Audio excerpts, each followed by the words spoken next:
ಮಾಡ್ತಾರೆ. ಆರಾಧನೆ ಕ್ರಿಸ್ಮಸ್ ಮಾಡಬೇಕಾ ಮಾಡಬಾರ್ದ? ಹಲೋ, ಕ್ರಿಸ್ಮಸ್ ಮಾಡಬೇಕಾ ಮಾಡಬಾರ್ದ?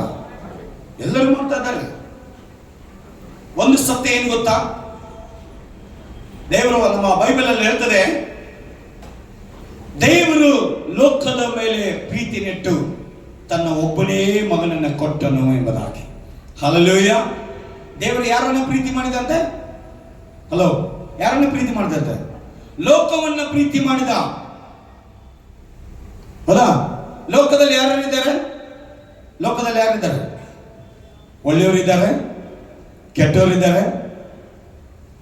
ಹೌದಾ? ಹೌದಾ? ನನ್ನಾಗೆ ದಪ್ಪ ಇದ್ದವರು ಇದ್ದಾರೆ, ತಳ್ಳಿಗಿದ್ದವರು ಇದ್ದಾರೆ, ಕಳ್ಳರಿದ್ದಾರೆ, ಸೋಳರಿದ್ದಾರೆ, ಎಷ್ಟೋ ಜನ ಇದ್ದಾರೆ. ಆದ್ರೆ ದೇವರು ಕ್ರೈಸ್ತರನ್ನ ಪ್ರೀತಿ ಮಾಡಲಿಲ್ಲ.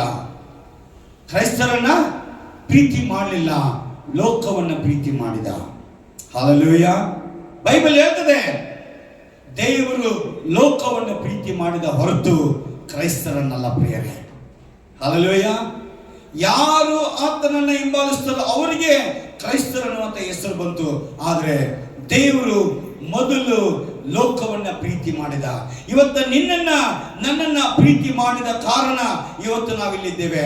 ಯಾರೋ ನಮ್ಮನ್ನ ಇನ್ವೈಟ್ ಮಾಡಿರಬಹುದು, ಯಾರೋ ನಮ್ಮನ್ನ ಈ ಸಮಯದ ಕರೆದಿರಬಹುದು, ಬಟ್ ದೇವರ ವಾಕ್ಯ ಹೇಳ್ತದೆ, this is a God's appointed time. Hallelujah. ದೇವರು ನಮ್ಮನ್ನ ಇಲ್ಲಿ ಕರೆದುಕೊಂಡು ಬಂದಂತ ಒಂದು ಸಮಯವಾಗಿದೆ ಪ್ರಿಯರೇ. ಹಲ್ಲೆಲೂಯ. ಒಂದು 15 ನಿಮಿಷ ನೀವೆಲ್ಲರೂ ತಾಳ್ಮೆಯಿಂದ ಕೂತುಕೊಳ್ಳುವುದಾದ್ರೆ, ಯಾರು ಆ ಕಡೆ ಈ ಕಡೆ ಹೋಗ್ಬಿಡು, ಓಕೆ?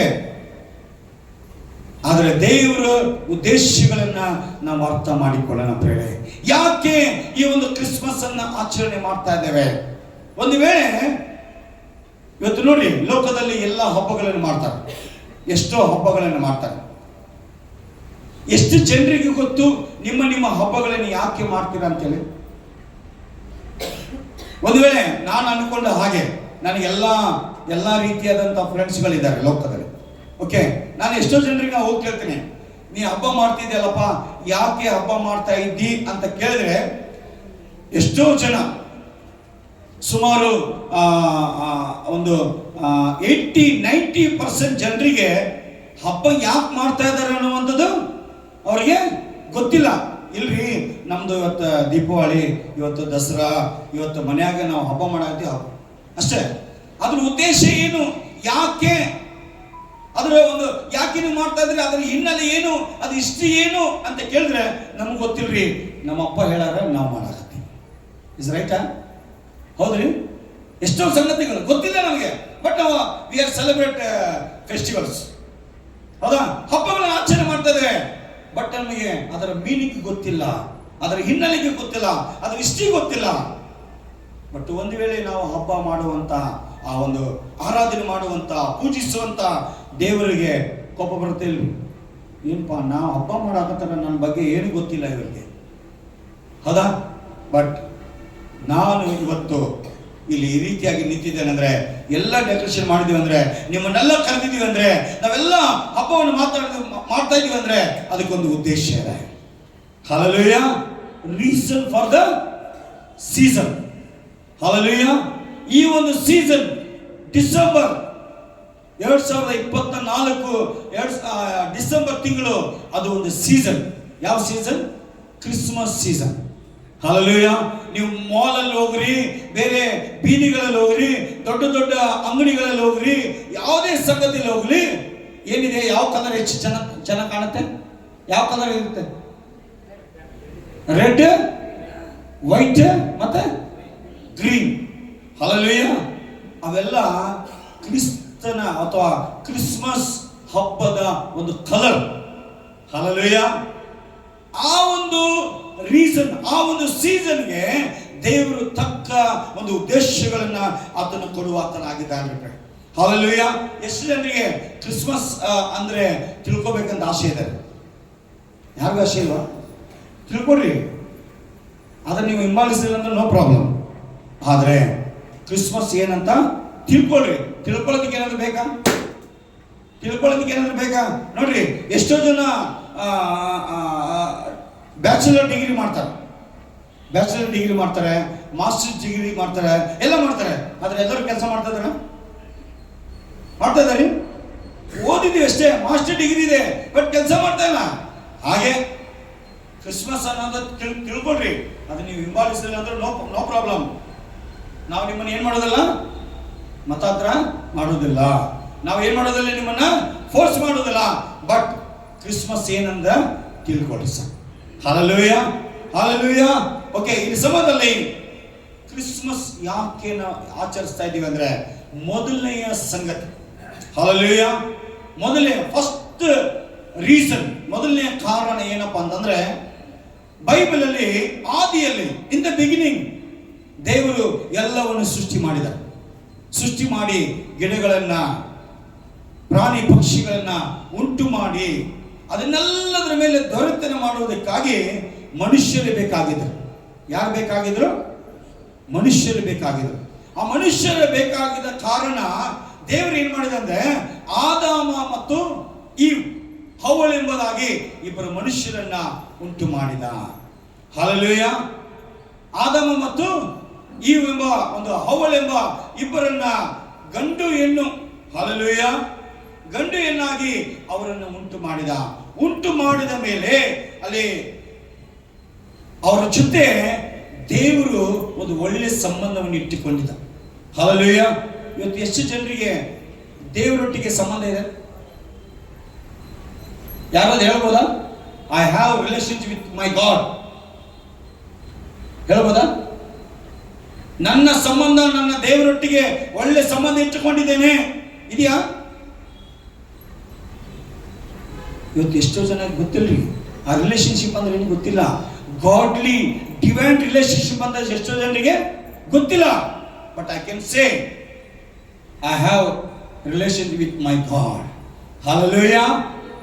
ನನ್ನನ್ನು ಸೃಷ್ಟಿ ಮಾಡಿದಂತ ದೇವರು, ನನ್ನನ್ನು ಆಶೀರ್ವಾದ ಮಾಡಿದಂತ ದೇವರು, ಆ ಯೇಸುವಿನೊಂದಿಗೆ ನನ್ನ ಒಳ್ಳೆ ಸಂಬಂಧವನ್ನು ನಾನು ಇಟ್ಟುಕೊಂಡಿದ್ದೇನೆ. I know my god very well. Hallelujah. ನಾವು ಕೇಳ್ತೇನೆ, ನಿನ್ನ ದೇವರು ನಿನಗೆ ಚೆನ್ನಾಗಿ ಗೊತ್ತಾ ಎಂಬುದಾಗಿ. ಹಲ್ಲೆಲೂಯಾ. ಯಾಕಂದ್ರೆ ಅವುಗಳನ್ನು ಅರ್ಥ ಮಾಡಿಕೊಳ್ಳಬೇಕಾದಂತ ಸಂಗತಿ ಬೇರೆ. ಅದಕ್ಕೆ ದೇವರ ವಾಕ್ಯದಲ್ಲಿ ಒಂದು ಮಾತು ಹೇಳ್ತಾರೆ, ದೇವರು ಒಂದು ಒಳ್ಳೆ ಸಂಬಂಧ ಇಟ್ಟುಕೊಂಡಿದ್ದ. ಒಬ್ಬ ಮನುಷ್ಯ ಒಂದು ಗಂಡು ಹೆಣ್ಣಿನ ಜೊತೆ ಆ ಇಬ್ಬರು ಒಂದು ಗಂಡ ಹೆಂಡತಿಯಾಗಿ ಜೀವನ ಮಾಡಬೇಕಾದ್ರೆ ಅಲ್ಲಿ ಬೇರೆ ಯಾವ ಮನುಷ್ಯರು ಇಲ್ಲ. ಆದ್ರೆ ದೇವರವರನ್ನ ಭೇಟಿಯಾಗೋದಕ್ಕೆ ದಿನಾ ಬರ್ತಾ ಇದ್ದಾರೆ. ಹಲ್ಲೆಲೂಯಾ. ಮೊದಲು ನೋಡಿ, ಈ ಆಕಾಶ ಅಂದ್ರೆ ಪರಲೋಕ ಮತ್ತು ಭೂಮಿ ಎರಡು ಏನಾಗಿತ್ತು? ಸ್ವಲ್ಪ ಮಾತಾಡಬೇಕೆಲ್ಲರೂ, ಅಟ್ಲೀಸ್ಟ್ ನಿಮ್ ನಾಲೆಜ್. ಓಕೆ, ಪರಲೋಕ ಭೂಲೋಕ ಎರಡು ಏನಾಗಿತ್ತು? ಒಂದಾಗಿ ತುಂಬಾ ಹತ್ರ ಆಗಿತ್ತು. ಈಗ ಪರಲೋಕ ಎಷ್ಟು ದೂರ ಇದೆ ರೀ? ಸ್ವರ್ಗ ಎಷ್ಟು ದೂರ ಇದೆ? ಸ್ವರ್ಗ ಎಷ್ಟು ದೂರ, ಎಷ್ಟು ಕಿಲೋಮೀಟರ್ ಇದೆ ಗೊತ್ತಾ ಯಾರಿಗಾದ್ರು? ಎಷ್ಟು ದೂರ ಇದೆ ಹೋಗ್ಲಿ, ಅಟ್ಲೀಸ್ಟ್ ಹೇಳಿ ಪ್ಲೀಸ್, ಹೇಳ್ರಿ ಎಷ್ಟು ದೂರ ಇದೆ?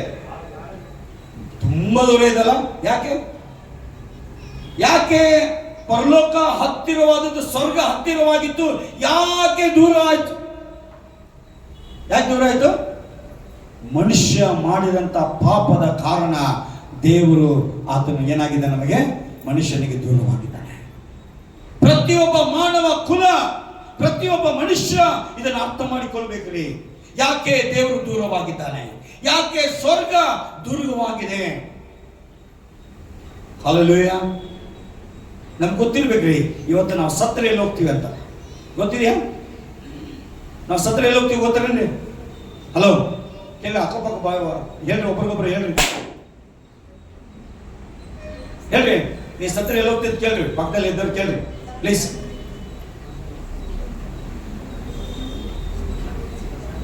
ಏನ ಆನ್ಸರ್ ಸಿಗ್ತಾ? ಸಮಾಧಿ ಅಷ್ಟೇನಾ? ಸಮಾಧಿ ನಮ್ಮ ಜಾಗ ಅಲ್ರಿ. ಸಮಾಧಿ ನಮ್ಮ ಜಾಗ ಅಲ್ಲ, ಅಲ್ಲಿದೆ ನಮ್ಮನೆ. ಹಲ್ಲೆಲೂಯಾ. ಎಲ್ಲಿದೆ ನಮ್ಮನೆ? ಸ್ವರ್ಗದಲ್ಲಿ ನಮ್ಮನೆ ಇದೆ. ಬಟ್ ನಾವಿಲ್ಲಿ ಜಸ್ಟ್ ಲೈಕ್ ಎ ಟೂರಿಸ್ಟ್. ನಾವ್ ಎದಕ್ಕೆ ಬಂದಿದ್ದೀರಿ? ಪ್ರವಾಸಿಗಳು. ಹಲ್ಲೆಲೂಯಾ. ಇದನ್ನು ಅರ್ಥ ಮಾಡಿಕೊಳ್ಳಬೇಕಾದಂತ ಸಂಗತಿ. ಅದಕ್ಕೆ ದೇವರ ವಾಕ್ಯದಲ್ಲಿ ಹೇಳ್ತದೆ, ಮನುಷ್ಯನಿಗೆ ತುಂಬಾ ಹತ್ತಿರವಾಗಿದ್ದ. ಆದರೆ ಮನುಷ್ಯ ಏನ್ ಮಾಡಿದ? ಪಾಪ ಮಾಡಿದ. ದೇವರು ಹೇಳಿದ, ನೀನು ಈ ಒಂದು ಗಾರ್ಡನ್ ಇದೆ, ಆ ಗಾರ್ಡನ್ ಮಧ್ಯದಲ್ಲಿ ಒಂದು ಗಿಡ ಇದೆ, ಆ ಗಿಡದ ಹಣ್ಣನ್ನು ಏನ್ ಮಾಡಬಾರ್ದು? ನೀನು ತಿನ್ನಬಾರ್ದು. ಹಲ್ಲೆಲೂಯಾ. ಇಡೀ ಗಾರ್ಡನ್ ನೀವು ಆ ಒಂದು ಗಾರ್ಡನ್ ಹೆಸರೇನು ಗೊತ್ತಾ? ಕಲ್ಕತ್ತಾದಲ್ಲಿ ಕ್ರಿಕೆಟ್ ಸ್ಟೇಡಿಯಂ ಇದೆ ಗೊತ್ತಾ? ಯಾವುದು? ಸೇಮ್. ಆ ಒಂದು ಗಾರ್ಡನ್ ಹೆಸರು ಈಡನ್ ಗಾರ್ಡನ್. ಹಲ್ಲೆಲೂಯಾ. ಏನೇನು ತೋಟ ಕನ್ನಡದಲ್ಲಿ. ಆ ತೋಟದಲ್ಲಿ ಸುಂದರವಾದಂತಹ ಸೃಷ್ಟಿ ಇತ್ತು. ಆ ಸೃಷ್ಟಿಯ ಮಧ್ಯದಲ್ಲಿ ಸುಂದರವಾದಂತಹ ಒಂದು ಗಿಡ ಇತ್ತು. ಆದ್ರೆ ದೇವರ ಕಂಡೀಷನ್ ಗೊತ್ತಾ? ಎಲ್ಲಾ ಮರದ ಹಣ್ಣನ್ನು ತಿನ್ನಿ, ಆ ಗಿಡದ ಹಣ್ಣನ್ನು ಮಾತ್ರ ತಿನ್ನಬಾರದು. ಒಂದು ವೇಳೆ ನೀ ಆ ಮರದ ಹಣ್ಣನ್ನು ತಿಂದರೆ ಏನಾಗ್ತೀಯ? ತಿಂದ ದಿನವೇ ಸತ್ತೋಗ್ತೀಯ ಅಂತ ಹೇಳಿ. ಆದ್ರೆ ತುಂಬಾ ಚೆನ್ನಾಗಿದ್ದೀರಿ. ಒಂದು ಹುಡುಗ ಗಾರ್ಡನ್ ಅಡ್ಡಾಡ್ಬೇಕಾದ್ರೆ ಹೇಗಿರ್ತಾರೆ? ಫುಲ್ ಎಂಜಾಯ್ಮೆಂಟ್ ಮಾಡ್ತಾರಲ್ಲ. ಒಳ್ಳೆ ಗಾರ್ಡನ್ ಫೋಟೋ ಶೂಟ್ ಇರ್ತಾ ಇರ್ತಾವ. ಓಕೆ, ಎಂಜಾಯ್ ಮಾಡ್ತಾರ. ಬಟ್ ನೀನು ಯಾವಾಗ ಎಂಜಾಯ್ ಮಾಡ್ತಿರ್ತೀಯಲ್ಲ, ಅವಾಗ ಏನ್ ಮಾಡ್ತಾನ್ರಿ? ಸೈತಾನ ಮಾಡ್ತಾನೆ. ಹಲ್ಲೆಲೂಯಾ. ನೀನ್ ಯಾವಾಗ ಲೋಕದಲ್ಲಿ ಆರಾಮಾಗಿರ್ತೀಯ, ಅವಾಗ ಏನಾಗುತ್ತೆ? ಸೈತಾನನು ನಿನ್ನ ಜೀವಿತದಲ್ಲಿ ದುರಾತ್ಮಗಳು, ದುಷ್ಟ ಶಕ್ತಿಗಳು ಅಲ್ಲಿ ಪ್ರವೇಶವಾಗ್ತದೆ. ಆ ದುಷ್ಟ ಶಕ್ತಿಗಳು, ದುಷ್ಟ ಕಾರ್ಯಗಳು ಮನುಷ್ಯನ ಆಲೋಚನೆಗಳನ್ನ ಬದಲಾವಣೆ ಮಾಡಿ. ಹಲ್ಲೆಲೂಯಾ. ನೋಡ್ರಿ, ದೇವರು ಒಂದು ಒಳ್ಳೆ ಸಂಬಂಧವನ್ನು ಕೊಟ್ಟಿದ್ದ, ಆ ಮನುಷ್ಯನಿಗೆ ಎಲ್ಲ ಅಧಿಕಾರ ಕೊಟ್ಟಿದ್ದ. ಆದ್ರೆ ಆ ದುಷ್ಟ ಶಕ್ತಿ ಸೈತಾನ ಬಂದು ಏನ್ ಹೇಳಿದ ಗೊತ್ತಾ? ಫಸ್ಟ್ ಯಾರನ್ನು ಟಾರ್ಗೆಟ್ ಮಾಡ್ತಾರೆ? ಎಲ್ಲ ಲೇಡೀಸ್ ಫಸ್ಟ್. ಹೌದಾ? ಯಾಕಲ್ರಿ? ಮನೆಯಾಗ ಅವರೇ ಹೌಸ್ ವೈಫ್ ಮನೆಯಾಗ ಇರ್ತಾರ. ಹೌದಾ? ಏನೇ ಸೇಲ್ಸ್ ಬಂದ್ರು ಫಸ್ಟ್ ಅವರೇ ಭೇಟಿ ಆಗ್ತಾರೆ. ಪಾಪ ಗಂಡನ ಕಿಶೆಯಿಂದ ಅಲ್ಲಿಂದ ಇಲ್ಲಿಂದ ಪಾಕೆಟ್ ಮನೆ ಎಲ್ಲ ತಗೊಂಡಿರ್ತಾರೆ. ಹೌದಾ? ತಗೊಂಡು ಅದನ್ನ ಎಲ್ಲಿ ಕೂಡಿಸಿಟ್ಟಿರ್ತಾರೆ? ಚಾಪುಡಿ ಡಬ್ಬಿ, ಸಕ್ಕರೆ ಡಬ್ಬಿ ಎಲ್ಲ ಕೂಡಿಸಿಟ್ಟಿರ್ತಾರೆ. ಪಾಪ ಯಾರೋ ಬರ್ತಾರ, ಆ ಬಂಗಾರದ ಗುಂಡುಗಳು ಅಂತೇಳಿ, ಅಥವಾ ಏನಾದ್ರು ಆ ಗುಂಡು ಈ ಗುಂಡು ಅಂತ ಅಂದ. ಹೌದಾ, ಚಲೋ ಐತೆ ಅಂತೆಲ್ಲ ತಗೊಂತಾರೆ. ತಗೊಂಡ್ಮೇಲೆ ಗಂಡಿಗೆ ಹೇಳೋದಿಲ್ಲ.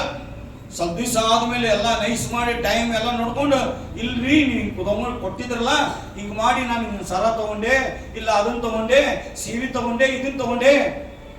ಅದು ಮೋಸ ಆದ್ಮೇಲೆ, ಹೌದಾ? ಹಾಗೆ ಸೈತಾನ ಸಹ ದೇವರು ಸೃಷ್ಟಿ ಮಾಡಿದಂತ ಆ ಹೆಣ್ಣನ್ನ, ಹುಡುಗಿಯನ್ನ ಸೈತಾನ ಏನ್ ಮಾಡಿದ್ದಾರೆ? ವಂಚಿಸಿದ. ಹಲ್ಲೆಲೂಯಾ. ವಂಚನೆಗೆ ಒಳಗಾದ ತಕ್ಷಣ ನಿನ್ನ ದೇವರು ಏನ್ ಹೇಳಿದ್ದಾನೆ ಅಂತ ಹೇಳಿದ ತಕ್ಷಣ ಏನಿದೆ ಗೊತ್ತಾ? ಎಲ್ಲಾ ಮರದ ಹಣ್ಣನ್ನು ತಿನ್ರಿ, ಈ ಮರದ ಹಣ್ಣನ್ನು ಮಾತ್ರ ಏನ್ ಮಾಡಬಾರ್ದು? ತಿನ್ನಬಾರ್ದು ಅಂತ ಹೇಳಿದ್ದಾನೆ ಅಂತ ಹೇಳಿದ ತಕ್ಷಣ ಅವ್ರು ಹೇಳ್ತಾರೆ, ಯಾಕೆ ತಿಂದಿದ ತಕ್ಷಣ ಏನಾಗ್ತೀರಿ? ಸಾಯ್ತೀರಿ ಅಂತ ಹೇಳಿದೀವಿ. ಅದಕ್ಕೆ ದುಷ್ಟ ಶಕ್ತಿ ಹೇಳ್ತಾರೆ, ಹುಚ್ಚಿ ಅದನ್ನೇ, ನೀನೇನಾಗೋದಿಲ್ಲ, ಸಾಯೋದಿಲ್ಲ. ಏನಾಗೋದಿಲ್ಲ? ನೀನು ಸಾಯೋದಿಲ್ಲ. ತಿಂದ್ರೆ ನೀನು ದೇವರಂಗ ಆಗ್ತಿ. ಹಲ್ಲೆಲೂಯಾ. ತಿಂದ್ರೆ ನೀನು, ಇಂಥ ಆಫರ್ ಯಾರು ಬೇಡ ಅಂತಾರೆ? ದೇವರಂಗ ನಾನು ಆಗ್ತೀನಿ ಅಂದ್ರೆ ಯಾರು ಬೇಡ ಅಂತಾರೆ? ಹೌದಾ? ಅದಕ್ಕೆ ಹ್ಞೂ ಅಂದ್ಬಿಟ್ಟು ಅದಕ್ಕೆ ಏನ್ ಮಾಡಿದ್ರು? ಆ ದುಷ್ಟ ಶಕ್ತಿ ತಿನ್ನು ಅಂತ ಕೊಟ್ಟಾಗ ಅದನ್ನ ನೋಡೋದಕ್ಕೆ ಹೆಂಗಿತ್ತಂತೆ? ಸುಂದರವಾಗಿಯೂ ರಮ್ಯವಾಗಿಯೂ ತಿನ್ನುವುದಕ್ಕೆ ರುಚಿಕರವಾಗಿತ್ತಂತ ಹೇಳ್ತಾರೆ. ಇವತ್ತು ಎಷ್ಟೋ ಸಂಘದ ಕಲರ್ಫುಲ್ ಆಗಿರುತ್ತೆ. ಹೌದಾ? ಎಷ್ಟೋ ರುಚಿ ಇರುತ್ತೆ. ಬಟ್ ಅದು ಏನಾಗಿರುತ್ತೆ ನಮ್ಮ ಬಾಡಿಗೆ? ಹಲೋ, ಏನಾಗಿರುತ್ತೆ? ಪಾಯ್ಸನ್ ಆಗಿರುತ್ತೆ. ಹಲ್ಲೆಲೂಯಾ. ಕಲರ್ ಆಗಿರುವುದೆಲ್ಲ ಏನಲ್ಲ? ಒಳ್ಳೇದಲ್ಲ. ರುಚಿಯಾಗಿರೋದಲ್ಲ ಒಳ್ಳೇದಲ್ಲ. ಆದರೆ ಆ ಸಮಯದಲ್ಲಿ ಆಕೆ ಅದನ್ನು ತಿಂದ ತಕ್ಷಣನೇ ಆಕೆ ಏನ್ ಮಾಡಿದ್ರು? ತಿಂದ ಹಣ್ಣನ್ನೇ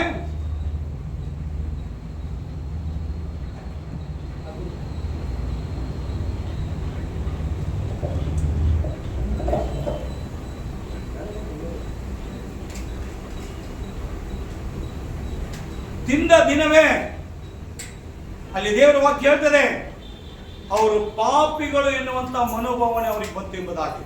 ಆದ್ರೆ ದೇವರ ವಾಕ್ಯ ಹೇಳ್ತದೆ, ಯಾವ ಹಣ್ಣನ್ನ ಹವಳು ತಿಂದಳು ಅದೇ ಹಣ್ಣನ್ನ ಯಾರು ತಿಂದ್ರು? ಆದಾಮನಿಗೆ ಕೊಟ್ಟ. ಹಲ್ಲೆಲೂಯಾ. ಅಂದ್ರೆ ಅರ್ಥ ಏನು ಗೊತ್ತಾನೆ, ಯಾಕೆ ಹೇಳ್ತಾ ಇದ್ದೇನೆ ಅಂತಂದ್ರೆ, ಇವೆಲ್ಲ ದೇವರು ಮನುಷ್ಯರೊಟ್ಟಿಗೆ ಒಂದು ಒಳ್ಳೆ ಸಂಬಂಧವನ್ನು ಇಟ್ಟುಕೊಂಡಿದ್ದ. ಆದರೆ ಅವರ ಪಾಪ ಮಾಡಿದ ಕಾರಣ ಅವ್ರಿಗಿದ್ದಂಥ ಸಂಬಂಧ ಏನಾಯ್ತು, ದೂರ ಆಗ್ತಾ ಆಗ್ತಾ ಆಗ್ತಾ. ಹಲ್ಲೆಲೂಯಾ. ಅದ್ರ ಮಧ್ಯದಲ್ಲಿ ಯಾರು ಬಂದ್ಬಿಟ್ರಿ ಈಗ? ದೇವರಿಗೂ ಮನುಷ್ಯನಿಗೆ ಮಧ್ಯದಲ್ಲಿ ಯಾರಿದ್ದಾರೆ ಈಗ? ಸೈತಾನ. ದೇವರನ್ನ ನಾವು ಮುಟ್ಟಕ್ ಆಗ್ತಾ ಇಲ್ಲ, ನಮ್ಮ ಪ್ರಾರ್ಥನೆಗಳು ದೇವರಿಗೆ ಕೇಳ್ತಾ ಇಲ್ಲ, ನಮಗೆ ಆಶೀರ್ವಾದಗಳು ಆಗ್ತಾ ಇಲ್ಲ. ಯಾಕೆ? ನಿನ್ನ ಮತ್ತು ದೇವರ ಮಧ್ಯದಲ್ಲಿ ಸೈತಾನನಿದ್ದಾನೆ. ಹಲ್ಲೆಲೂಯಾ. ಪ್ರಿಯರೇ, ಇವತ್ತು ಎಷ್ಟೋ ಸಂಗತಿಗಳನ್ನು ಆಚರಣೆ ಮಾಡ್ತೇವೆ ಲೋಕದಲ್ಲಿ, ಆದರೆ ನಿಜವಾದಂಥ ದೈವತ್ವ ಅಂದ್ರೆ ಏನೆಂಬುದಾಗಿ ಎಷ್ಟೋ ಜನರಿಗೆ ಗೊತ್ತಿಲ್ಲ. ಹಲ್ಲೆಲೂಯಾ. ನಿಜವಾಗಲೂ ದೇವರು ಯಾಕೆ ಈ ಲೋಕದಲ್ಲಿ ಬಂದಿದ್ದಾನೆ? ಯೇಸು ಸ್ವಾಮಿ ಯಾಕೆ ಈ ಲೋಕದಲ್ಲಿ ಬಂದಿದ್ದಾನೆ? ದೇವರು ಮತ್ತು ಮನುಷ್ಯನ ದೂರವಾಗಿದ್ದ ಕಾರಣ ತಿರುಗಿ ಅವರನ್ನು ಒಂದು ಮಾಡಬೇಕಂತ ಹೇಳಿ, ತಿರುಗಿ ಅವರನ್ನ ಅಡ್ಡಾಡಿದಲ್ಲಿ ಇರಿಸಬೇಕಂತೇಳಿ ಯೇಸು ಸ್ವಾಮಿ ಈ ಲೋಕದಲ್ಲಿ ಆತನ ನರಾವತ್ತರ ಎತ್ತಿ ಲೋಕದಲ್ಲಿ ಬಂದಿದ್ದಾನೆ. ಹಲ್ಲೆಲೂಯಾ. ಹಲ್ಲೆಲೂಯಾ. ಎಷ್ಟು ಜನರಿಗೆ ಯೇಸು ಸ್ವಾಮಿ ಬಗ್ಗೆ ನಿಮಗೆ ಗೊತ್ತಿರಬಹುದು. ಓಕೆ, ಆದರೆ ನಾನು ಹೇಳ್ತೀನಿ, ಇವತ್ತು ಮನುಷ್ಯನಿಗೂ ದೇವರಿಗೂ ದೂರವಾದಂತ ಸಂಬಂಧವನ್ನ ತಿರುಗಿ ಕೂಡಿಸುವುದಕ್ಕಾಗಿ ಯೇಸು ಸ್ವಾಮಿ ಈ ಲೋಕದಲ್ಲಿ ಬಂದಿದ್ದಾನೆ. ಹಲ್ಲೆಲೂಯಾ. ಹಲ್ಲೆಲೂಯಾ. ಮೊದಲನೆಯ ಕಾರಣ ಏನಪ್ಪಾ ಅಂತಂದ್ರೆ, ದೇವರಿಂದ ದೂರ ಆದಂತ ಮನುಷ್ಯನನ್ನ ತಿರುಗಿ ಒಂದು ಮಾಡುವುದಕ್ಕಾಗಿ ಯೇಸು ಸ್ವಾಮಿ ಈ ಲೋಕಕ್ಕೆ ಬಂದಿದ್ದಾನೆ. First reason. ಎರಡನೇ ರೀಸನ್ ಏನು ಗೊತ್ತಾ? ಎರಡನೇ ಕಾರಣ ಏನು ಗೊತ್ತಾ? ಮನುಷ್ಯ ದೂರವಾದ ಕಾರಣ ಈಗೇನಾಗಲಿಲ್ಲ. ದೇವರು ಯಾರಾದ್ರೂ ನೋಡಿದಾರ? ದೇವರನ್ನ ಯಾರಾದ್ರೂ ನೋಡಿದಾರ? ನೋಡಿಲ್ಲ.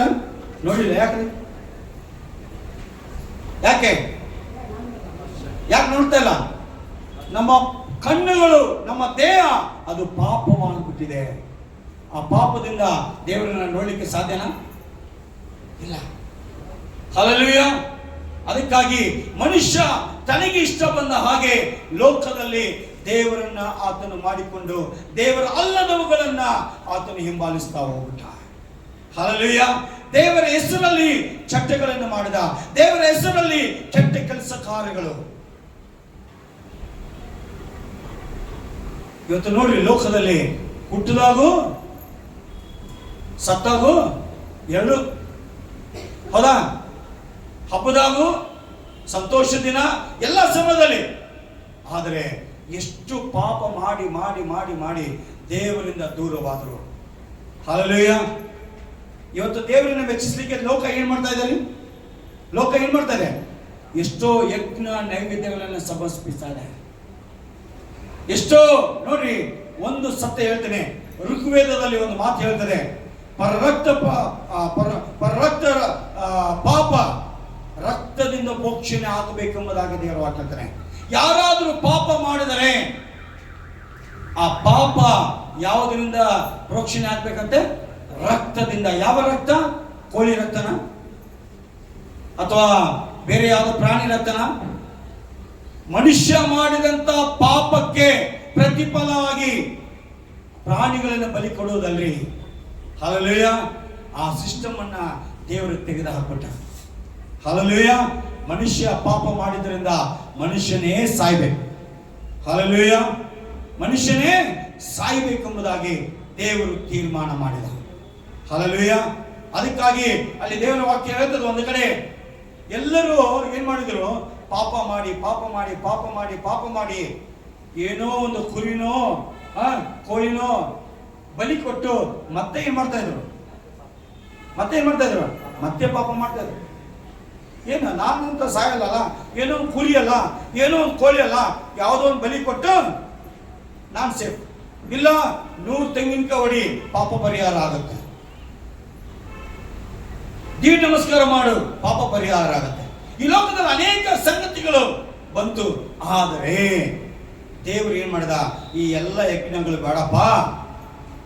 ಯಜ್ಞಗಳನ್ನ ಏನ್ ಮಾಡ್ತಾ ಇದ್ದೀ? ಇವತ್ತು ನೀನು ಯಜ್ಞಗಳನ್ನ ಕೊಡ್ತಾ ಇದ್ದೀ, ಮತ್ತೆ ನೀನು ಏನ್ ಮಾಡ್ತಾ ಇದ್ದೀ?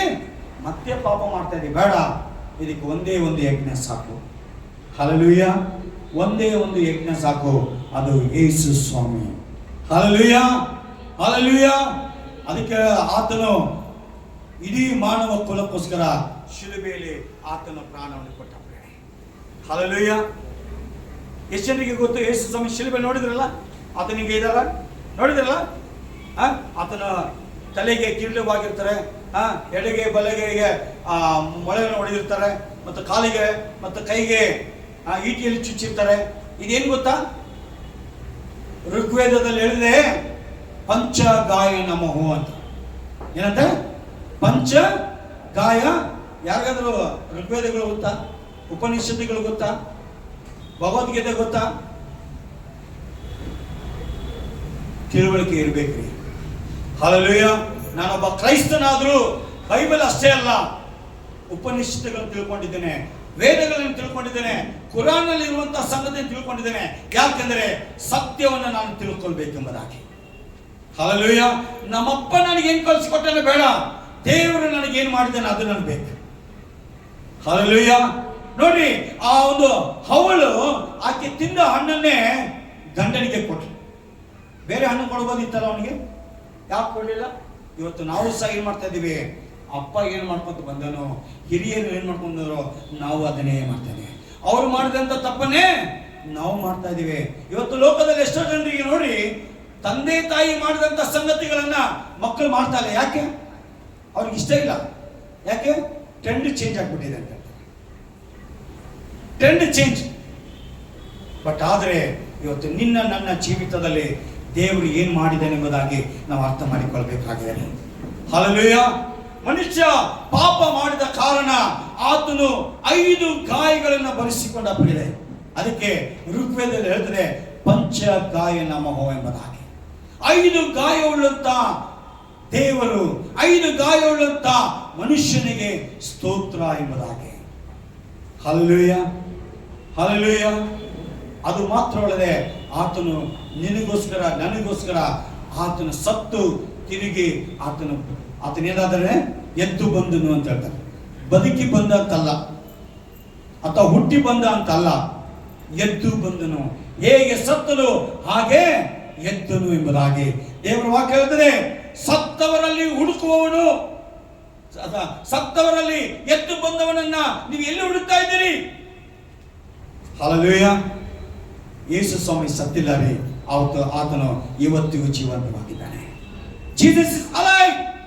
ಯಾಕಂದ್ರೆ ಯೇಸು ಕ್ರಿಸ್ತನು ಆತನು ಬದುಕಿದ್ದಾನೆ ಪ್ರಿಯರೇ. ಅದಕ್ಕೆ ದೇವರ ವಾಕ್ಯ ಹೇಳ್ತದೆ ಋಗ್ವೇದದಲ್ಲಿ ಮೃತ್ಯುಂಜಯ ನಮಃ ಎಂಬುದಾಗಿ. ಹಲ್ಲೆಲೂಯ. ಮೃತ್ಯುಂಜಯ ಅಂದ್ರೆ ಏನು? ಮೃತ್ಯುವನ್ನ ಜಯಿಸಿದಂತ ವ್ಯಕ್ತಿಗೆ ಸ್ತೋತ್ರ ಎಂಬುದಾಗಿ. ಹಲ್ಲೆಲೂಯ. ಋಗ್ವೇದಗಳು ಸಹ ಯೇಸು ಸ್ವಾಮಿಯ ವಿಷಯದಲ್ಲಿ ಹೇಳುತ್ತದೆ. ಈ ಲೋಕದಲ್ಲಿ ಒಂದು ವೇಳೆ ನೀವು ಆಲೋಚನೆ ಮಾಡಿ, ಮೃತ್ಯುವನ್ನು ಜಯಿಸಿದಂಥ ವ್ಯಕ್ತಿಗಳು ಯಾರು? 5 ಗಾಯಗಳನ್ನು ಭರಿಸಿಕೊಂಡಂತ ವ್ಯಕ್ತಿಗಳು ಯಾರು ಎಂಬುದಾಗಿ. ಪ್ರಿಯ ದೇವಚಂದ್ರೆ, ಮನುಷ್ಯನು ಪಾಪ ಮಾಡಿದ ಕಾರಣ ಆ ಪಾಪದಿಂದ ವಿಮೋಚನೆ, ಬಿಡುಗಡೆ ತರುವುದಕ್ಕಾಗಿ ಯೇಸು ಸ್ವಾಮಿ ಆತನ ತನ್ನನ್ನು ತಾನೇ ಒಪ್ಪಿಸಿಕೊಂಡ. ಅದಕ್ಕೆ ದೇವರು ವಾಗ್ದಾನ, ಅಯ್ಯ ನಿನ್ನ ಯಜ್ಞಗಳು ನನಗೆ ಬೇಡ, ನಿನ್ನ ನೈವೇದ್ಯಗಳು ನನಗೆ ಬೇಡ, ದೇವರಿಗೆ ವಿಧೇಯರಾಗಲಿ ಸಾಕು ಅಂತ. ಹಲ್ಲೆಲೂಯ. ಇವತ್ತೆಷ್ಟೋ ಜನ ದೇವರೇ ಏನು ಕೊಟ್ಟು ಮೆಚ್ಚಿಸ್ಲಪ್ಪ, 100 ಕಾಯಿ ಹೊಡಿಲೇನು, ಬಂಗಾರ ಕೊಡ್ಲೇನು, ಸೀರೆ ಓಡಿಸ್ಲೇನು, ಏನ್ ಕೊಡ್ಲಿ, ಏನ್ ಕೊಟ್ಟು ನಿನ್ನನ್ನು ಮೆಚ್ಚಿಸ್ಲಿ ಅಂತ ಹೇಳ್ತಾರೆ. ನಿನ್ನ ಹತ್ರ ಇರುವಂತ ಯಾವ ಬೆಳ್ಳಿ ಬಂಗಾರ ದೇವರಿಗೆ ಬೇಕಾಗಿಲ್ಲ, ಯಾವ ಒಡವೆಗಳು ದೇವರಿಗೆ ಬೇಕಾಗಿಲ್ಲ, ಯಾವ ಆಸ್ತಿ ಅಂತಸ್ತು ಬೇಕಾಗಿಲ್ಲ. ಇವತ್ತು ಯೇಸು ಸ್ವಾಮಿ ನಿನ್ನ ಹೃದಯವನ್ನು ಕೇಳ್ತಾ ಇದ್ದಾನೆ. ಹಲ್ಲೆಲೂಯ. ಯೇಸು ಸ್ವಾಮಿ ಏನ್ ಮಾಡ್ತಾ ಇದ್ದಾನೆ? ನಿನ್ನ ಹೃದಯವನ್ನು ಕೇಳ್ತಾ ಇದ್ದಾನೆ. ಎಷ್ಟು ಜನ ದೇವರಿಗೆ ಹೃದಯ ಕೊಡಕ್ಕೆ ಸಾಧ್ಯ? ಕೊಡ್ತೀರಾ? ಯೇಸು ಸ್ವಾಮಿ ನಿಮ್ಮ ಹೃದಯ ಕೊಡ್ತೀರಾ? ಹೇಳ್ರಿ. ಕೊಡಗಿದ್ರೆ ಕೈ ಎತ್ತಿ. ಹಲ್ಲೆಲೂಯ. ಕೊಟ್ರೆ ಮತಾಂತರ ಆಗೋದಿಲ್ಲ, ಹೆದರಬೇಡ್ರಿ. ಕೊಟ್ರೆ ನಿಮ್ಮ ಹೃದಯ ದೇವರಿಗೆ ಕೊಟ್ರೆ ನೀವೇನಾಗೋದಿಲ್ಲ, ಮತಾಂತರ ಆಗೋದಿಲ್ಲ. Hallelujah. I can give guarantee. But ನಿನಗೂ ದೇವರಿಗೂ ಒಂದು ಒಳ್ಳೆಯ ಸಂಬಂಧ ಬೆಳೀತದೆ. ಹಲ್ಲೆಲೂಯ. ಆ ದೈವತ್ವ ಸಂಬಂಧ ನಿನಗೆ ಬೇಕಾ? ಹಲ್ಲೆಲೂಯ. ಯಾಕಂದ್ರೆ ದೇವರ ಶಕ್ತಿ ನಮ್ಮೊಟ್ಟಿಗೆ ವಾಸ ಮಾಡುವಂಥದ್ದಾಗಿದೆ. ಇವತ್ತು ಎಷ್ಟು ಹೇಳ್ತಾರೆ, ಅಯ್ಯೋ ನನ್ನ ಹೃದಯ ನನ್ನ ಕಡೆ ಇಲ್ರಿ, ಬೇರೆಯವ್ರಿಗೆ ಯಾಕೋ ಕೊಟ್ಬಿಟ್ಟಿನಿ. ನಿಮ್ಮ ಹೃದಯ ನಿಮ್ಮ ಕಡೆ ಇದೆಯಾ? ಐತಲ್ರಿ? ನೋಡ್ಕೊಂಡು ಬಂತು ಚೆಕ್ ಮಾಡ್ಕೊ. ಹೃದಯ ಇದೆಯಾ ಅಥವಾ ಬೇರೆ ಯಾರು ಕೊಟ್ಟಿದ್ರ? ಕೊಟ್ಟಿಲ್ಲ ಅಂದ್ರೆ ಆ ಹೃದಯವನ್ನು ದೇವರಿಗೆ ಹಾಗೆ ಕೊಡ್ರಿ. ಹಲ್ಲೆಲೂಯಾ. ಆ ಹೃದಯದ ದೇವರಿಗೆ ಕೊಡ್ರಿ. ಆ ಹೃದಯದಲ್ಲಿ ಆ ದೇವರು ಬಂದು ವಾಸ ಮಾಡ್ತಾನಂತೆ. ಹಲ್ಲೆಲೂಯಾ. ಇಡೀ ಲೋಕವನ್ನು ಉಂಟು ಮಾಡಿದಂತ ಆ ದೇವರು ಯೇಸು ಕ್ರಿಸ್ತನು ಈ ಚಿಕ್ಕ ಹೃದಯದಲ್ಲಿ ಆತನು ಬಂದು ವಾಸ ಮಾಡ್ತಾನೆ. ದೇವರ ವಾಕ್ಯ ಹೇಳ್ತದೆ. ಇವತ್ತು ಆ ಒಂದು ಮೂರನೇ ಸಂಗತಿ ಏನಪ್ಪಾ ಅಂತಂದ್ರೆ, ದೇವರು ಸ್ವರ್ಗದಲ್ಲಿ ಇರೋದಕ್ಕೆ ದೇವರಲ್ಲ ಪ್ರಿಯರೇ, ಇವತ್ತು ನಿನ್ನ ನನ್ನ ಹೃದಯದಲ್ಲಿ ವಾಸ ಮಾಡುವಾತನಾಗಿದ್ದಾನೆ. ಹಲ್ಲೆಲೂಯಾ. ದೇವರು ಎಲ್ಲಿದ್ದಾನೆ? ದೇವರು ಎಲ್ಲಿದ್ದಾನೆ? ಸ್ವರ್ಗದಲ್ಲಿಲ್ಲ, ಇವತ್ತು ನಿನ್ನ ನನ್ನ ಹೃದಯದಲ್ಲಿ ಇದ್ದಾನೆ. ದೇವರು ವಾಕ್ಯ ಹೇಳ್ತದೆ, ಆ ಯಹೂದ್ಯ ಅರಸನು ಎಲ್ಲಿ ಹುಟ್ಟಿದ್ದಾನೆ ಅಂತ ಬೈಬಲ್ ಹೇಳ್ತದೆ. ಆ ಯಹೂದ್ಯ ಅರಸನು ನಿನ್ನಲ್ಲಿ ಇದ್ದಾನೆ. ಹಲ್ಲೆಲೂಯಾ. ಆ ಯಹೂದ್ಯದ ಅರಸನು ನಿನ್ನ ಹೃದಯದಲ್ಲಿ ಇದ್ದಾನೆ. ದೇವರ ವಾಕ್ಯ ಹೇಳ್ತದೆ, ಈ ದೇಹ ಏನಾಗಿದೆ ಅಂತೆ? ದೇವರಿಗೆ ಗರ್ಭಗುಡಿ, the temple of god. Hallelujah. ಈ ದೇಹದಲ್ಲಿ, ಈ ಚಿಕ್ಕ ಹೃದಯದಲ್ಲಿ ಆತನು ವಾಸ ಮಾಡ್ತಾ ಇದ್ದಾನೆ. ಈ ಚಿಕ್ಕ ಹೃದಯ ಏನಂತ ಕರೀತಾರೆ ಗೊತ್ತಾ? ಆಲಯದಲ್ಲಿ ದೇವರು ಎಲ್ಲಿರ್ತಾನೆ? ಗುಡಿಯೊಳಗೆ ದೇವರು ಎಲ್ಲಿರ್ತಾನೆ? ಗರ್ಭಗುಡಿ ಅಂತ ಇರುತ್ತೆ, ಹೌದಾ? ಹಾಗೆ ನಮ್ಮ ದೇಹದಲ್ಲಿ ಗರ್ಭಗುಡಿ ಹೃದಯವಾಗಿದೆ ಪ್ರೇರೆ. ಎಷ್ಟು ಜನರಿಗೆ ಈ ಗರ್ಭಗುಡಿಯಲ್ಲಿ ದೇವರಿದ್ದಾನೆ? ಹಲ್ಲೆಲೂಯಾ. ಪರೀಕ್ಷೆ ಮಾಡಿಕೊಳ್ಳಬೇಕಾದಂತ ಸಂಗತಿ. ನಾನು ಯೇಸು ಸಮಯ ಅಂತ ನಾನು ಮಾತಾಡ್ತಾ ಇಲ್ಲ. ಕಾಮನ್ ಆಗಿ ದೇವರು ಸೃಷ್ಟಿಕರ್ತನು. ಇವತ್ತು ಈಶ್ವರ್ ಅಲ್ಲ ಎಂಬುದಾಗಿ ಕರ್ತದಲ್ಲ, ಎಲ್ಲಾ ನಾಮ ಒಂದೇ. Hallelujah, hallelujah. ಆದರೆ ನಾವು ಆಲೋಚನೆ ಮಾಡುವಂತ ಸಂಗತಿಗಳು ಬೇರೆ. ನಮ್ಮ ಹಿರಿಯರು ಏನು ಕಲಿಸ್ಕೊಟ್ಟಾರ, ನಾವು ಅದನ್ನು ಮಾಡ್ತಾ ಇದ್ದೀವಿ. ಹಲ್ಲೆಲೂಯಾ. ಆದರೆ ಸೃಷ್ಟಿಕರ್ತನು ಅಂದ್ರೆ ಆತನು ಒಬ್ಬನೇ ಆಗಿದ್ದಾನೆ. Hallelujah, hallelujah. ಇಲ್ಲಿ ದೇವರ ವಾಕ್ಯ ಹೇಳ್ತದೆ, ಆತನಿಲ್ಲದೆ ಈ ಲೋಕದಲ್ಲಿ ಯಾವುದೂ ಉಂಟಾಗಲಿಲ್ಲ ಎಂಬುದಾಗಿ. ಪ್ರಿಯ ದೇಶದರೆ, ಮೊದಲನೇದಾಗಿ ಮನುಷ್ಯ ಆ ಸಂಬಂಧವನ್ನ ದೇವರಿಂದ ಕಳ್ಕೊಂಡ. ಹಲ್ಲೆಲೂಯಾ. ಎರಡನೇದಾಗಿ ದೇವರ ವಾಕ್ಯ ಅಲ್ಲಿ ಸಂಬಂಧ ಚೆನ್ನಾಗಿತ್ತು, ಆದ್ರೆ ಮನುಷ್ಯ ಏನ್ ಮಾಡಿದ? ತನ್ನ ಪಾಪದ ಕಾರಣ ದೇವರನ್ನ ದೂರ ಮಾಡಿಕೊಂಡ. ಆದರೆ ಆ ತಿರುಗಿ ಆ ಸಂಬಂಧವನ್ನು ಕೂಡಿಸುವುದಕ್ಕಾಗಿ ಈ ಲೋಕದಲ್ಲಿ ಯೇಸು ಕ್ರಿಸ್ತನು ನರಾವತರಿ ಎತ್ತಿ ಈ ಲೋಕದಲ್ಲಿ ಬಂದರು. ಹಲ್ಲೆಲೂಯಾ. ಇನ್ನು ಎರಡನೇ ಕಾರಣ, ಮನುಷ್ಯ ದೇವರಿಂದ ದೂರವಾದ ಕಾರಣ ಆತನ ಪಾಪದಲ್ಲಿದ್ದ. ಆ ಪಾಪವನ್ನ ಬಿಡುಗಡೆ ಮಾಡುವುದಕ್ಕಾಗಿ ತನ್ನ ರಕ್ತವನ್ನು ಸುರಿಸಿದ ಪ್ರೇರಣೆ. ಪರರಕ್ತ ಭೋಕ್ಷಣ ಪಾಪ ಪರಿಹಾರ ಎಂಬುದಾಗಿ ಋಗ್ವೇದದಲ್ಲಿ ಹೇಳ್ತಾರೆ. ಯೇಸು ಸ್ವಾಮಿ ಇವತ್ತು ನಿನ್ನ ಪಾಪಗಳಿಗಾಗಿ, ನನ್ನ ಪಾಪಗಳಿಗಾಗಿ ಆತನ ರಕ್ತವನ್ನು ಸುರಿಸಿದ ಪ್ರೇರಣೆ. ಈ ಒಂದು ಡಿಸೆಂಬರ್ ತಿಂಗಳು, ಈ ಸೀಸನ್ ನನ್ನ ನಿನ್ನ ರಕ್ಷಣೆಗೆ ಕಾರಣವಾಗಿದೆ. ಹಲ್ಲೆಲೂಯಾ. ಇವತ್ತು ನನ್ನ ನಿನ್ನ ರಕ್ಷಣೆಗೆ ಆತನ ಜನನ ಕಾರಣವಾಗಿದೆ. ಅದನ್ನು ನಾವು ಅರ್ಥ ಮಾಡಿಕೊಳ್ಬೇಕ್ರಿ. ಇವತ್ತು ಎಷ್ಟೋ ಜನ ಕ್ರಿಸ್ಮಸ್ ಆಚರಿಸ್ತಾ ಇದ್ದಾರೆ, just as a traditional trend ಅನ್ನೋದಾಗಿ ಆಚರಣೆ ಮಾಡ್ತಾ ಇದ್ದಾರೆ. ಅದರ ನಿಜವಾದಂತ ಅರ್ಥ ಇಡೀ ಮಾನವ ಕುಲಕ್ಕೆ ಒಂದು ದೊಡ್ಡ ಬಿಡುಗಡೆ, ಒಂದು ದೊಡ್ಡ ವಿಮೋಚನೆಗಾಗಿ ಯೇಸು ಕ್ರಿಸ್ತನು ಈ ಲೋಕದಲ್ಲಿ ಬಂದಿದ್ದಾನೆ. ಹಲ್ಲೆಲೂಯಾ. ಆತನು ಬಂದು ಹಾಗೆ ಹೋಗಲಿಲ್ಲ, ಇವತ್ತು ನಿನ್ನ ನನ್ನ ಹೃದಯದಲ್ಲಿ ಆತನು ವಾಸ ಮಾಡ್ತಾನೆ. ಹಲ್ಲೆಲೂಯಾ. ನಿನ್ನ ನನ್ನ ಹೃದಯದಲ್ಲಿ ಆತನು ವಾಸ ಮಾಡ್ತಾ ಇದ್ದಾನೆ.